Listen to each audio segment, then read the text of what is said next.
Children, yesterday we have started studying linear algebra and we have gone through some introductory class yesterday.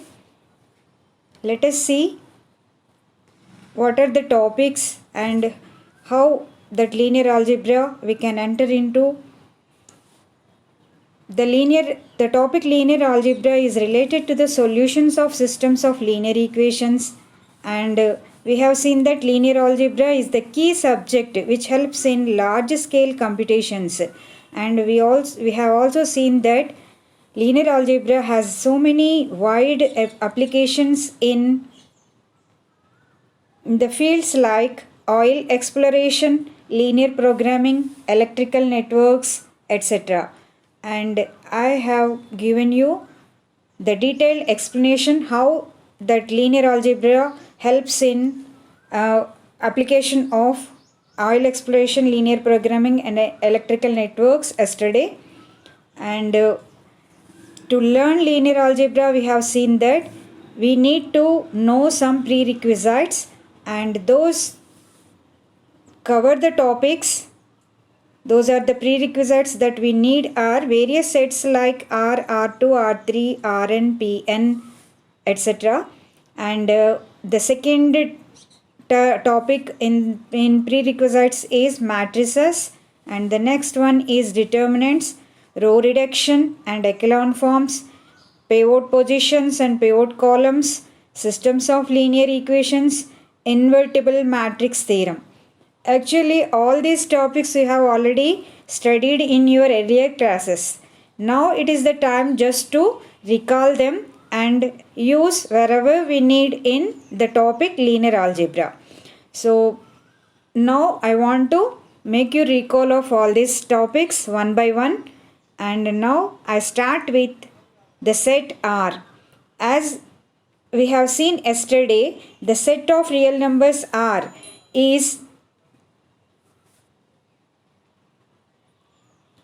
it can be viewed as a vector space, and each real number can be viewed as or treated as a vector, and that vector is a column vector particularly. And we have gone through the properties of real numbers yesterday, and those cover the properties like closure property, associative property, existence of identity, existence of inverse, commutative property, distributive property, and all these properties except this distributive property, all others are with respect to addition and with respect to multiplication satisfied in the set of real numbers R. And the distributive property at a time consists of both addition and multiplication operations. And if all these properties are covered, that will be a field actually, but here we are viewing R as a vector space, and vector space properties we will come across them later. And in a vector space we need two operations, one is addition and other one is multiplication, and usually with respect to addition we treat it as vector addition. That operation is called vector addition, and the multiplication property in a vector space particularly called as scalar multiplication.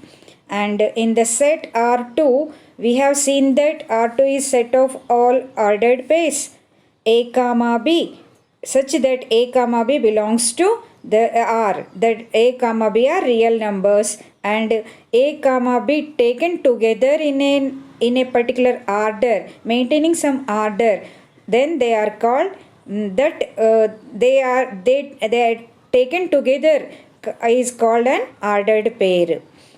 So it is represented like A comma B, and R2 is set of all such ordered pairs where the entries are real numbers. And in future in linear algebra we are going to represent each ordered pair as a vector, column vector, particularly a column vector. And I have shown you here, writing AB as in a matrix form, and we call it as a column vector, though it is in the matrix as a notation, it is in the matrix form like AB seen here. So next in R3, of course in R2 I have shown you some examples, and we have even seen the how to show the vectors in geometrical form through these diagrams. I have explained it in the last class. Now let us move on to the set R3, and the set R3 is a set of all ordered triads. In the just like the set R2, which is the set of all ordered pairs, the set R3 is set of all ordered triads in general. But in future in linear algebra, we are going to treat R3 as set of all 3 by 1 column vectors. Column vectors which are nothing but 3 by 1 matrices, and geometrically the vectors in R3 are represented by points in a three-dimensional space. All the points in three-dimensional space. In R2, all the ordered pairs represent the points in a two-dimensional space, and every element in R3 denotes a point in three-dimensional space. And we should remember that each point is a unique one, and each ordered pair, that means each ordered pair represents a unique point in whether it is in a two-dimensional space or three-dimensional space.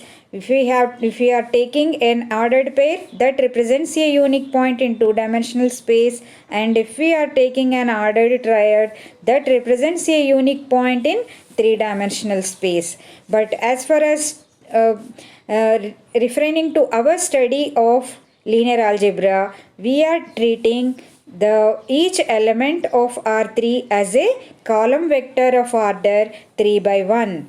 So it is not like A comma B comma C ordered triad. We are writing it as a vector matrix in matrix form, and treating and saying that reading it as a vector, column vector. See here I have written U bar is equal to A B C in a matrix form. It is of order 3 by 1, but actually when we see U bar as a geometrical way, that will be just an ordered triad like A comma B comma C.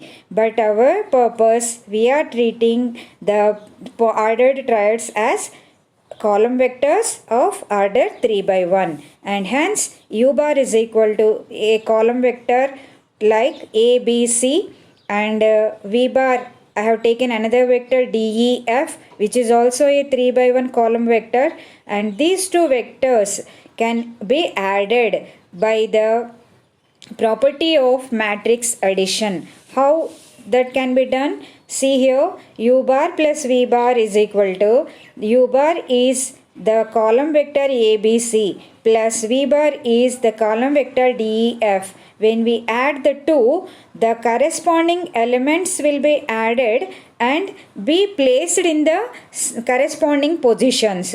So adding corresponding elements and writing in the corresponding position, we get the resultant additive matrix.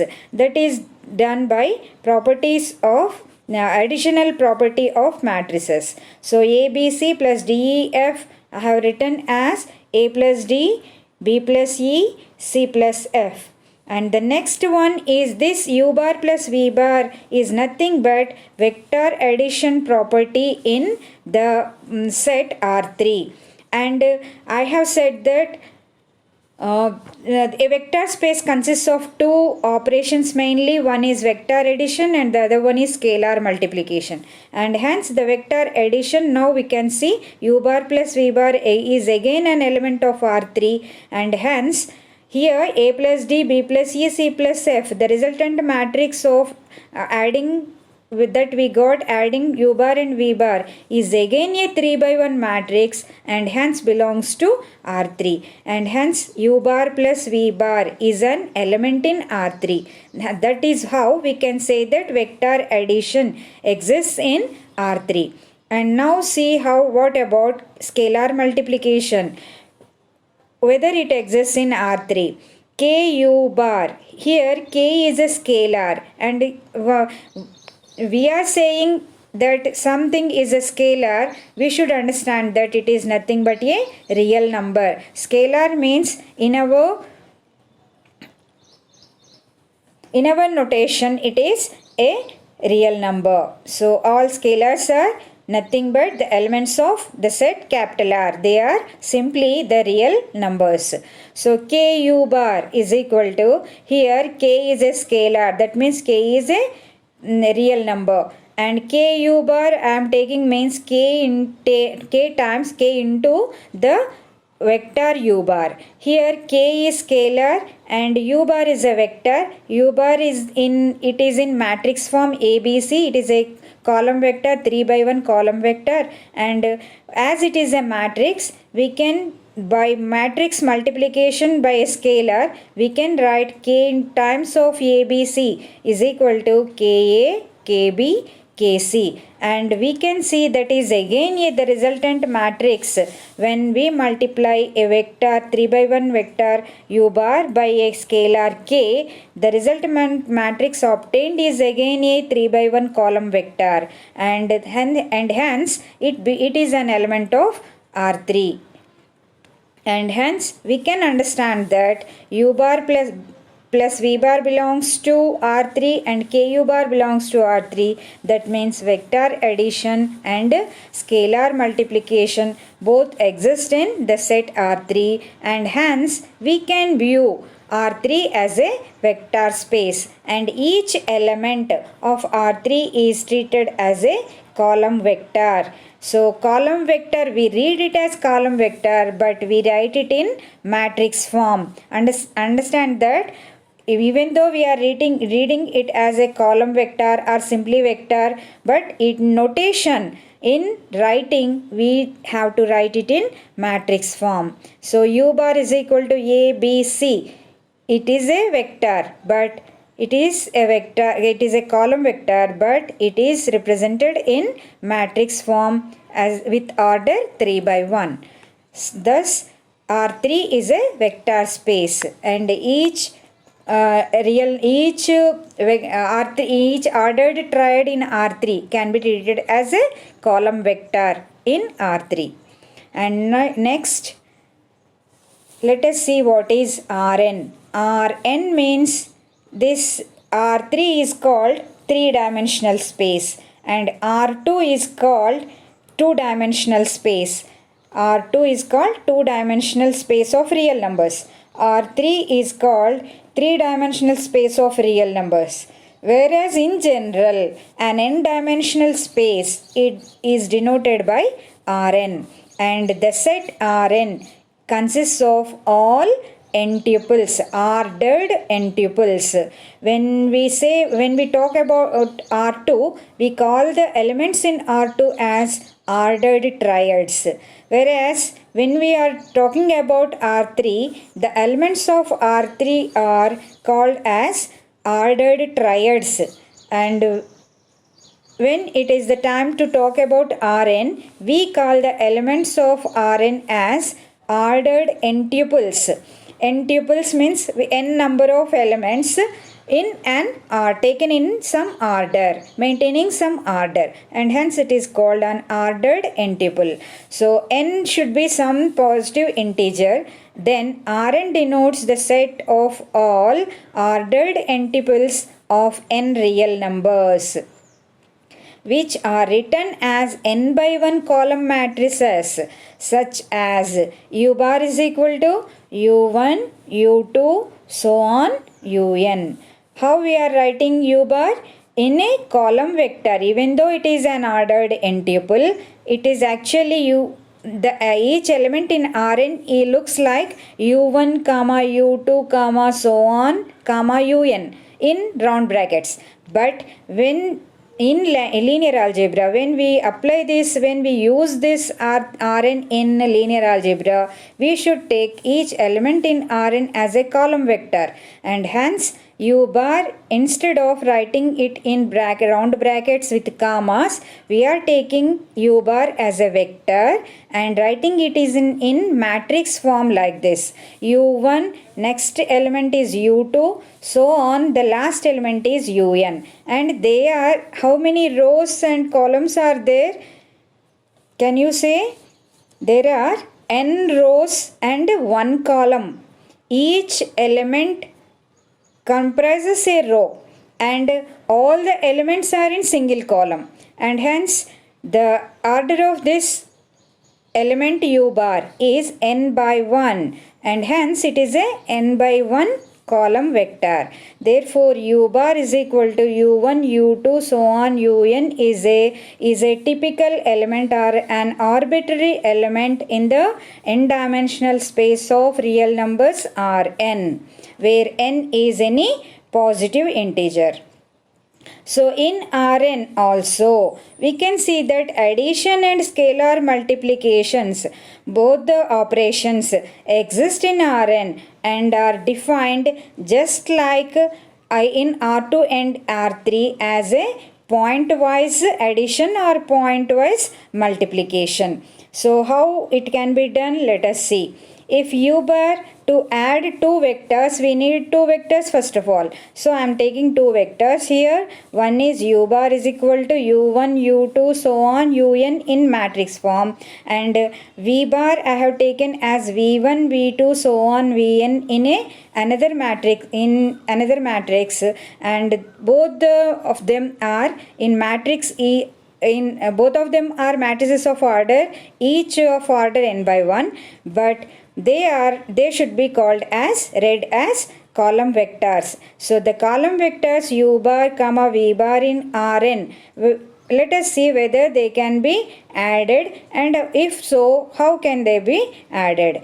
So u bar plus v bar is equal to, first write u bar, whatever is given to you, u bar, write down that vector, that is u1, u2, so on, un, and that is in matrix form, and then after that write plus and v1, v2, so on, vn, that is the vector v bar. So u bar plus v bar is equal to first one matrix plus then the next matrix, and we want to add these two matrices. By addition of matrices, what I said already, the addition of matrices can be done by adding the corresponding elements and writing in the corresponding positions.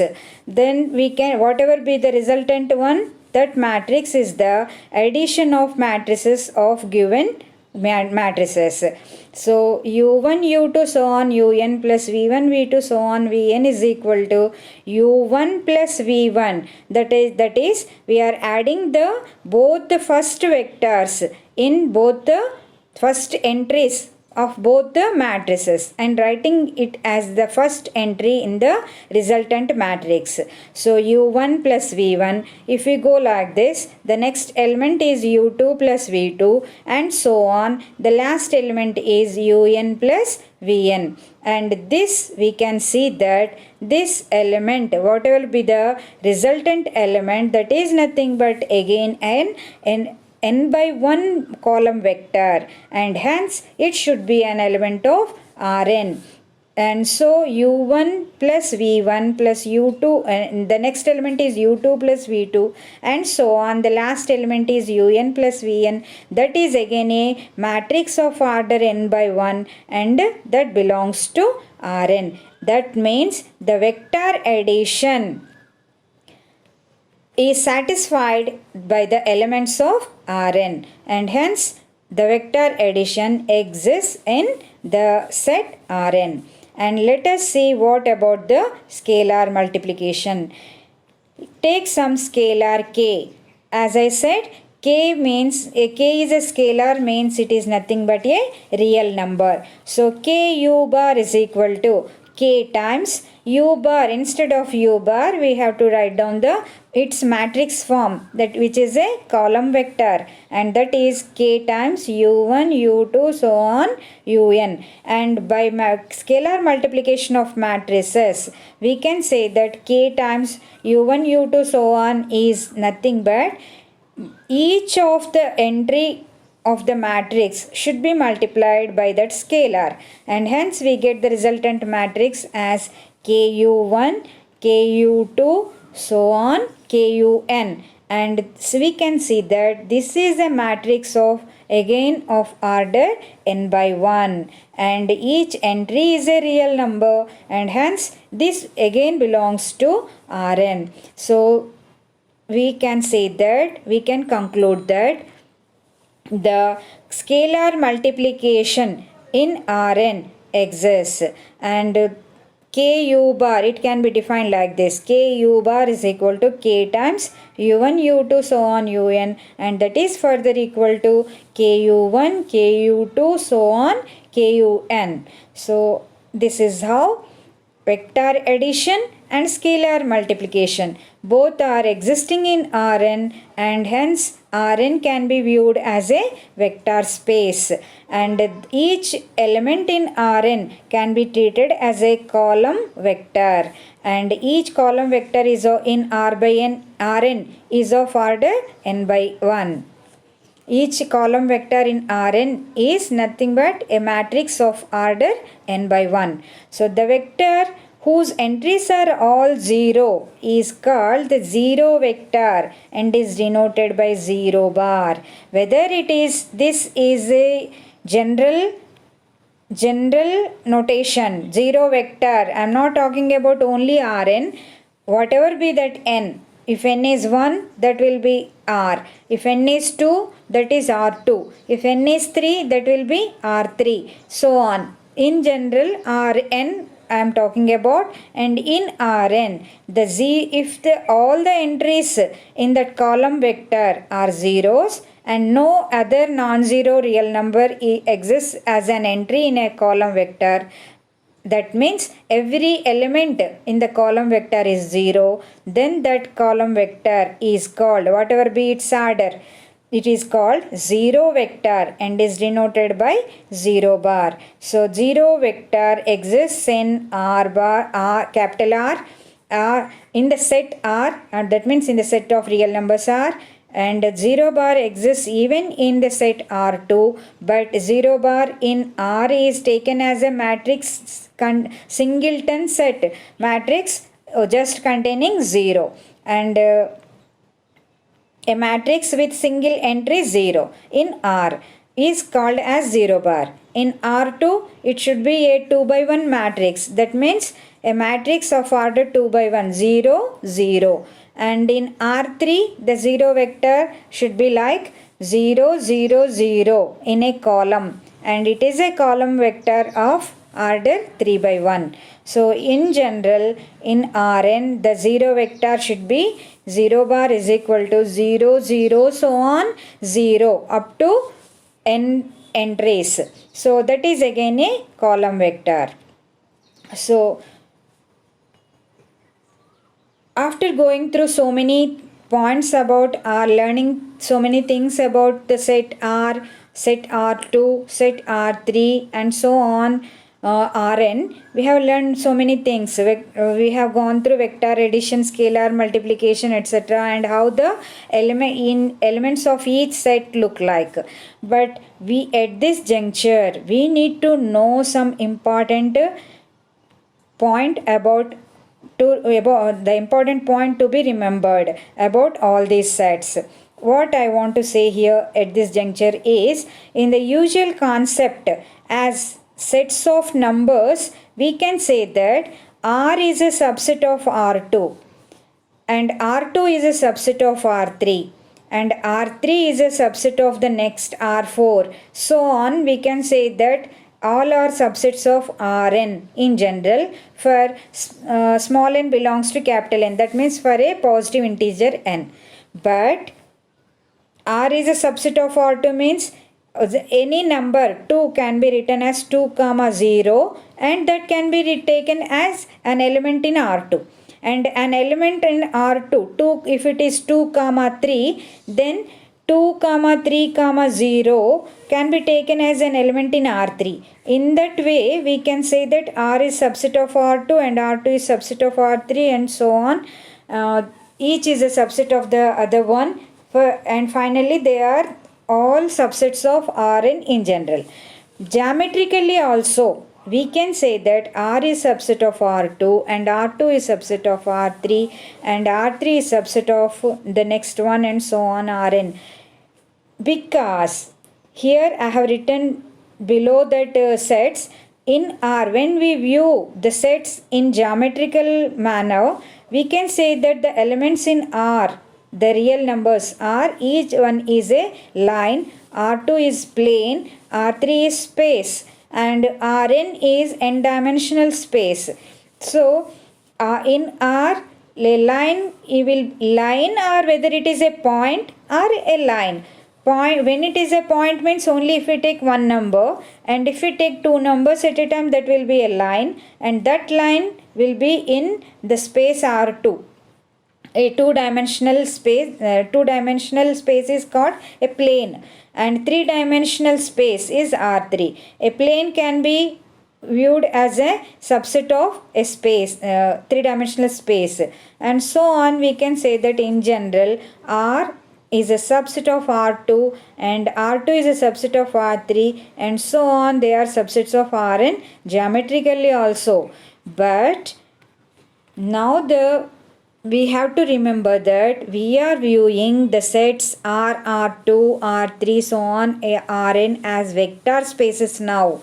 And when we view these sets as vector spaces, then we need to remember that the elements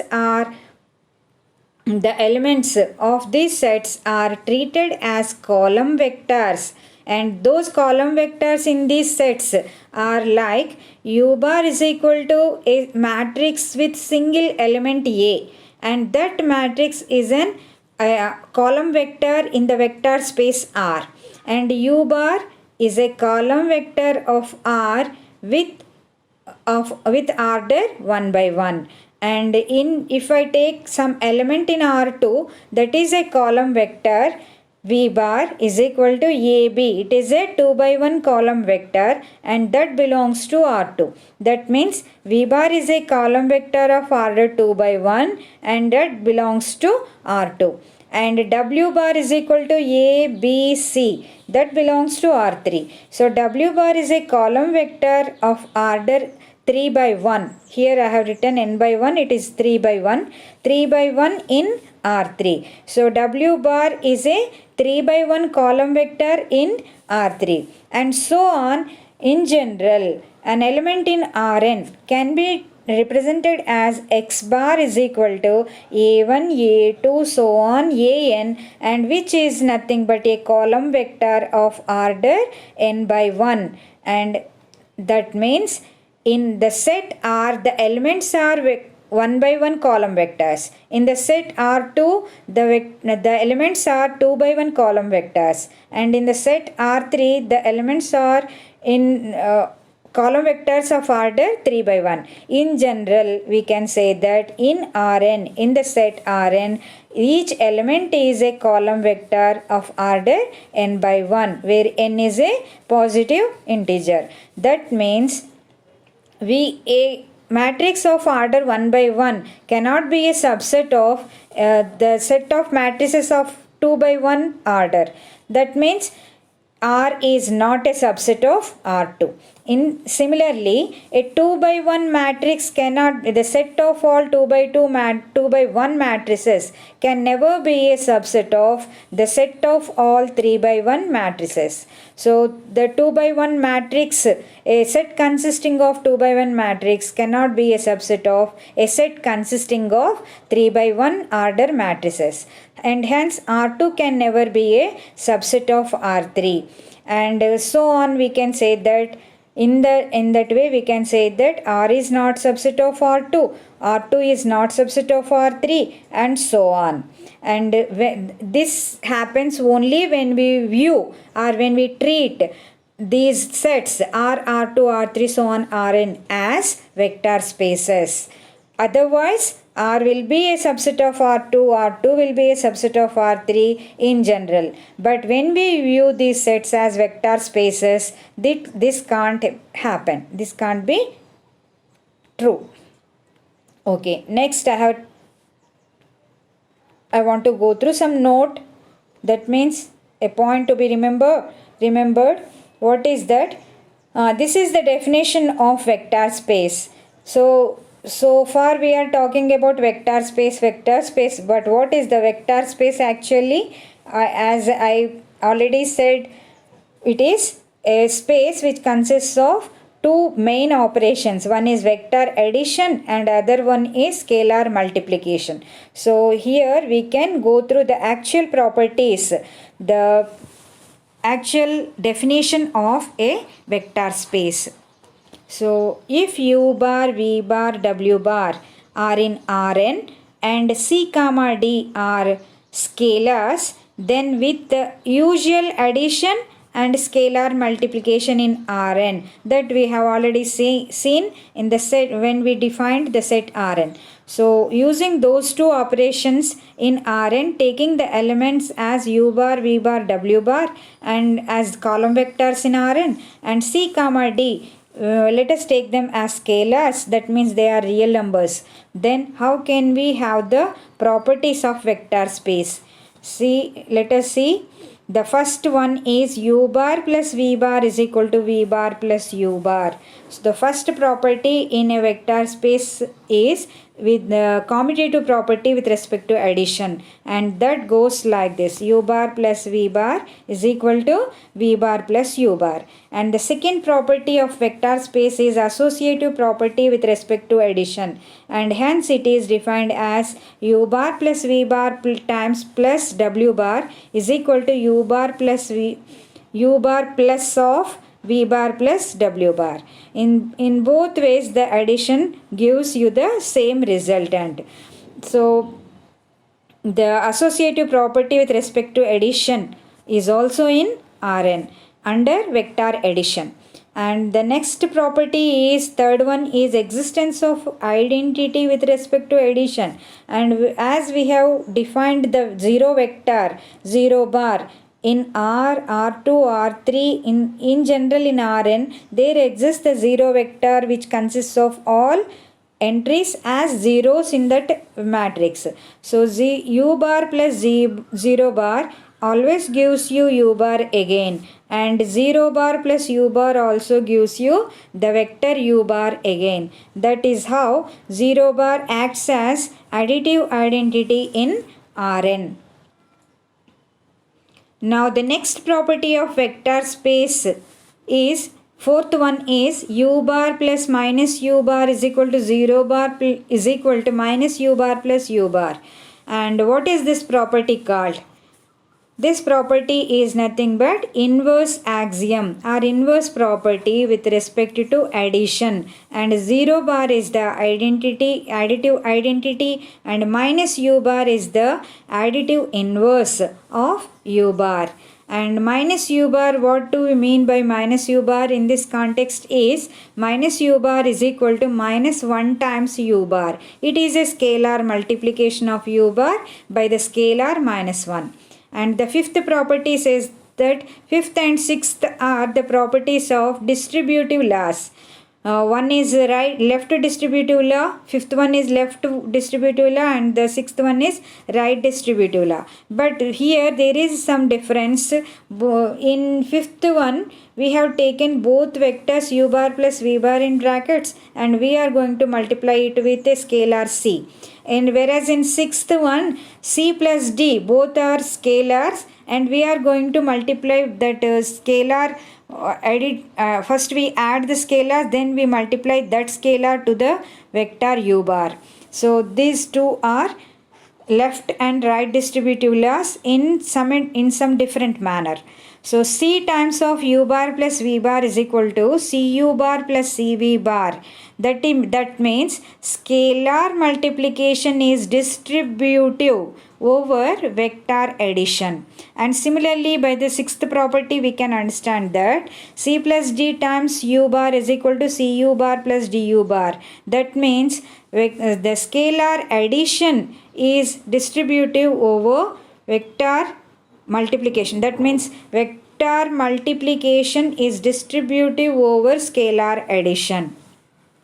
So that is how the fifth and sixth properties hold good in the set Rn. And the seventh and eighth one also are the contributions of the property scalar multiplication. So how does this seventh property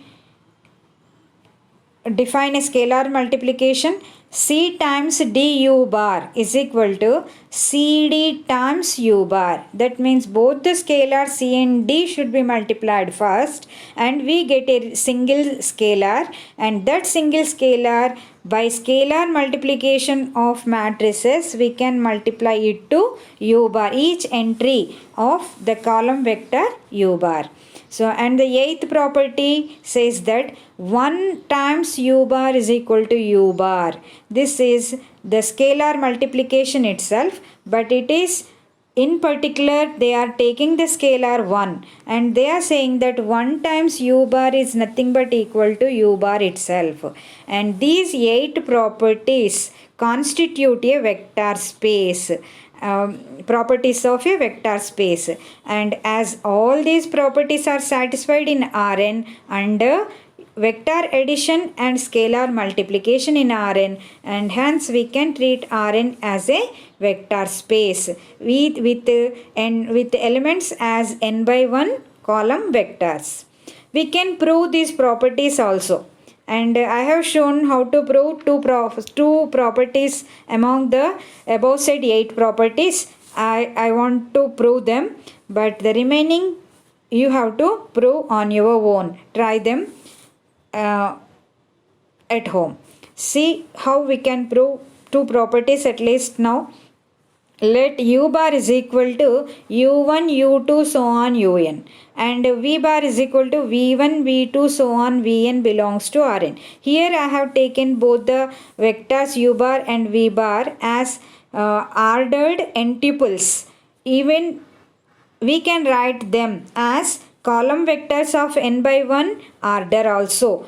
It means the same. Whether we write like this or we write as column vector, they mean, as I am taking them as vectors u bar and v bar, we should understand that they are nothing but column vectors. So here C comma D, I have taken them as scalars. Now how can we do u bar plus v bar to get the addition of 2 vectors? So u bar plus v bar is equal to u1 comma u2 comma so on comma un plus v1 comma v2 comma so on vn. Now add the corresponding elements and write in the corresponding places, and then we get u1 plus v1 comma u2 plus v2 comma so on comma un plus vn. And this we can do by a vector addition that we already defined in the set Rn.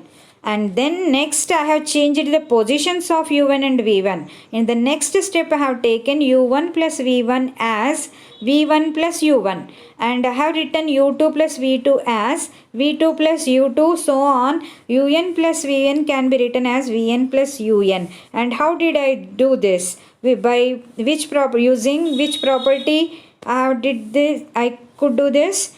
This is by the commutative property in the set R.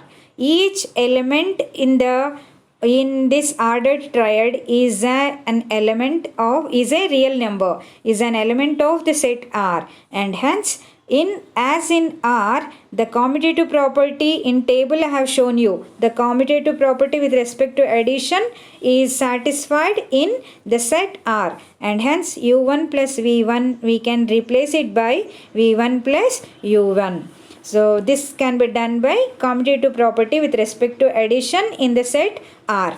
Now I have again splitted this single ordered n-tuple into two ordered n-tuples, and this is nothing but these are nothing but vectors, and this we could do by the relying on the property of vector addition in Rn, and hence the vectors are v1, v2, so on vn plus u1, u2, so on un, and this is nothing but equal to v bar plus u bar. That means in Rn also the commutative property with respect to addition holds good. That means u bar plus v bar is equal to v bar plus u bar for all u bar comma v bar belongs to Rn. And how C plus D times U bar is CU bar plus DU bar, let us see. C plus D times U1, U2, so on UN is equal to that scalar C plus D should be multiplied to each of the element in the vector, in the column vector U1, U2, so on. This we can do by the scalar multiplication in Rn. So C plus D U1, C plus D U2, so on, C plus D UN is the resultant we got. Next, C plus D times U1 can be written as CU1 plus DU1, and C plus D times U2 we can write as CU2 plus DU2, and so on. How could we do this?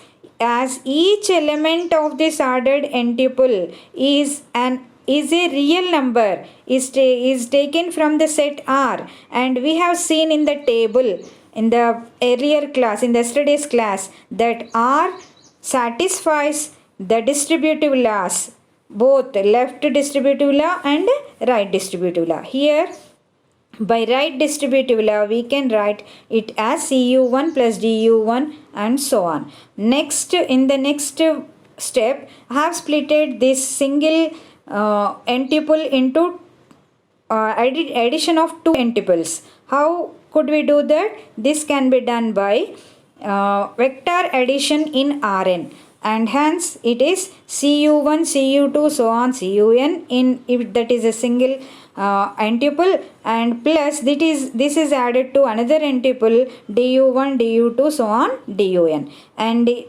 taking C common and D common. That means we are using scalar multiplication in Rn, in the set Rn, and we can write it as C times of U1, U2, so on plus D times of U1, U2, so on, and hence it is equal to CU bar plus DU bar. So the other properties, I have proved two properties here, and I have given those two proofs. Follow them and try to prove the other properties on your own. So I left the other properties proofs for student exercise.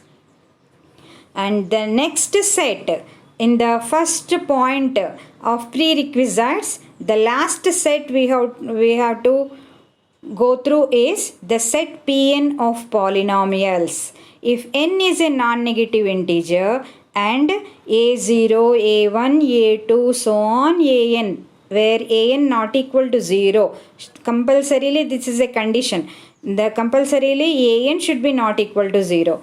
If all these a0, a1, a2, so on an are real numbers where n is a non-negative integer, then non-negative integer means we can include 0 also along with all the positive integers. So here a0, a1, a2, so on an are real numbers, then an expression of the form p of x is equal to a0 plus a1x plus a2x square plus so on plus an x power n is called a polynomial of degree n, and that is in a single variable x. For n greater than or equal to 0, the set of all polynomials of degree at most n, at most means at the greatest number, at maximum value n, is denoted by Pn, and that means Pn.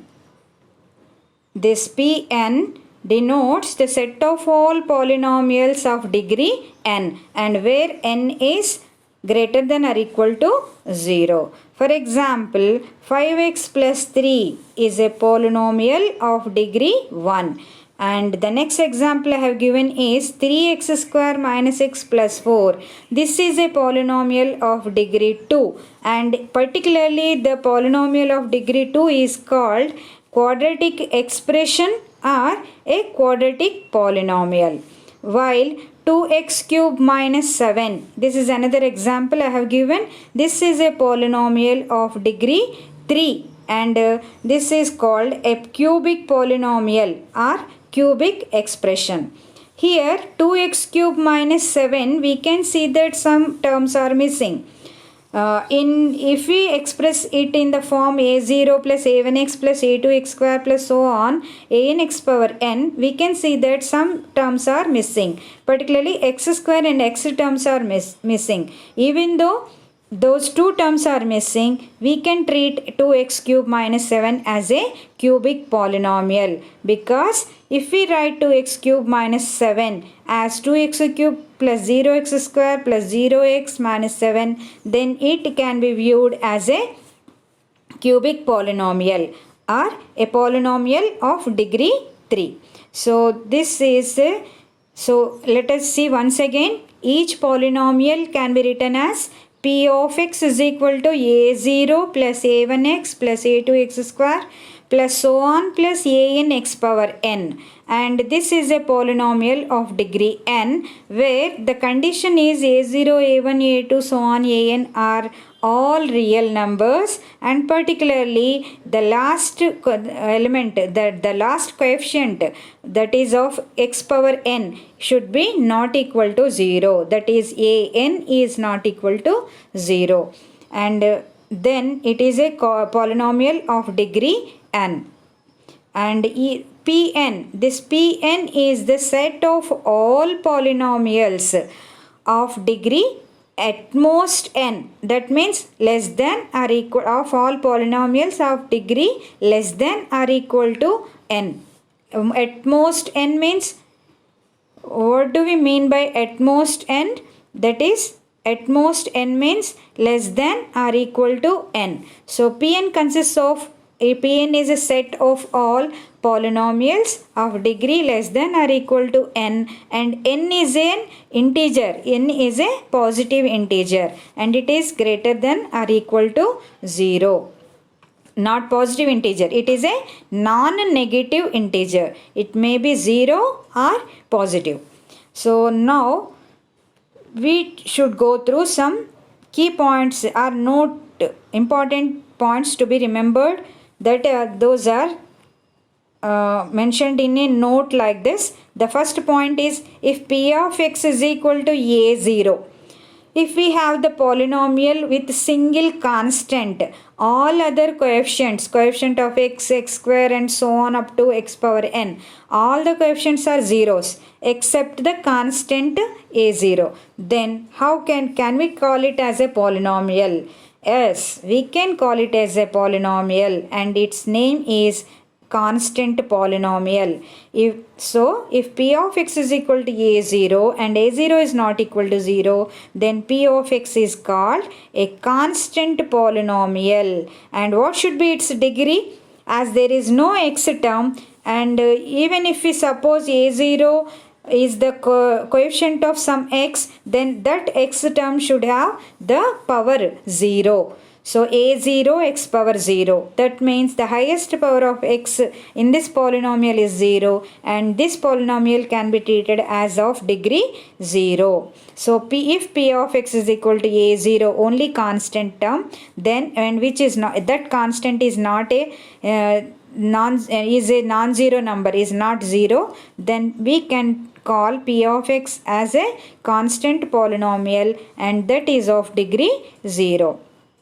Okay, we get the doubt that even if that a0, that constant is also 0, can we call it as a polynomial? Yes, we can definitely call the even 0, the real number 0, as a polynomial, and that polynomial is called zero polynomial. In the note 2, we can see, if p of x is equal to 0 or P of x is equal to 0 plus 0 x plus 0 x square plus so on 0 x power n, then P of x is called a zero polynomial and its degree, and now what should its degree? There is no x term also here, but that x term may be x power 1, x square, x cube, 0 into x power 1 also give 0, like 0 into x square, 0 into x cube also give the answer 0. That means we cannot take some particular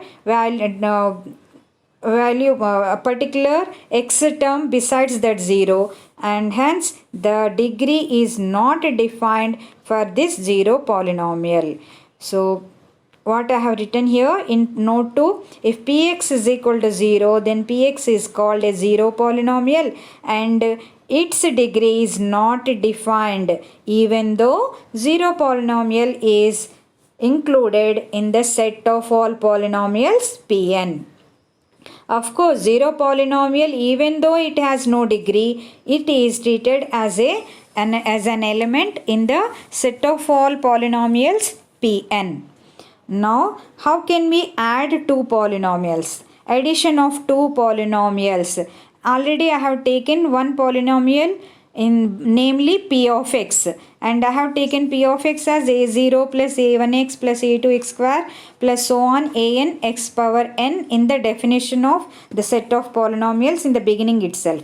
Now I want one more polynomial to add to that earlier one. Now I am taking a new polynomial namely q of x and defining it as q of x is equal to b0 plus b1x plus b2x square plus so on b plus bn x power n is another polynomial in Pn. Then p plus q is defined by p plus q of x is equal to p of x plus q of x. This is p plus q of x means nothing but p of x plus q of x. And that means adding the two polynomials p of x and q of x, we get another polynomial, and that is represented as p plus q of x. And how we can do that addition means p plus q of x is equal to p of x is a0 a plus a1x plus so on an x power n plus q of x is b0 plus b1x plus b2x square plus so on bn x power n. When we want to add these two polynomials, just add the coefficients of corresponding equivalent powers of x, corresponding terms with equal powers of x. So we get a0 plus b0 as the constant term plus a1 plus b1 as the coefficient of x, a2 plus b2 as the coefficient of x square, and so on an plus bn is the coefficient of x power n. Also kp of x, what do we mean by kp of x? This is also a polynomial and this is k times p of x, and hence it is ka0 is treated as constant plus ka1, that is the coefficient of x, and ka2 is the coefficient of x square plus so on kan is the coefficient of x power n in the polynomial k times p of x. And these two are, that means I mean to say that p plus q of x and kp of x both are again the elements of are again the polynomials and hence belong to the set Pn, that is the set of all polynomials of degree n, and hence we can conclude that the vector addition and the scalar multiplication, the vector addition and scalar multiplication exist in the set Pn. So p of x in polynomial notation we can write it as a0 plus a1x plus a2x square plus so on an x power n in Pn. But when we treat it as a column vector, p of x is equal to a0, a1, a2, so on an in a matrix n by 1 order. So this is column vector of order, not n by 1 order, it is n plus 1 by 1 column vector, and each polynomial in this manner can be represented as a column vector, and hence the set Pn is also a vector space with column vectors of order n plus 1 by 1. And the last set, actually up to Pn we can stop, but there is, I want to mention one more set here, the set of all real valued functions. With this set I will close the class for today, knowing the total sets of the topic in the topic 1 of prerequisites. So let us see what is this f. This is f of all real valued functions, and this f, let f be the set of all real valued functions defined on a set D. What is this set D? Set D can be taken as the set of real numbers or some interval. Interval means closed interval or open interval, a comma b, 2 comma 3 or 1 comma 10, like that. Or D can be treated as a real line. Real line is also an interval, and real interval also consists of real numbers. So if f and g are any two functions, then the sum, and then their sum f plus g is defined as, it is denoted, then the sum of f and g is denoted as f plus g, and it is defined as f plus g of t is equal to f of t plus g of t, where that t belongs to the above said set D. If k is any scalar, then the scalar multiplication is Cg.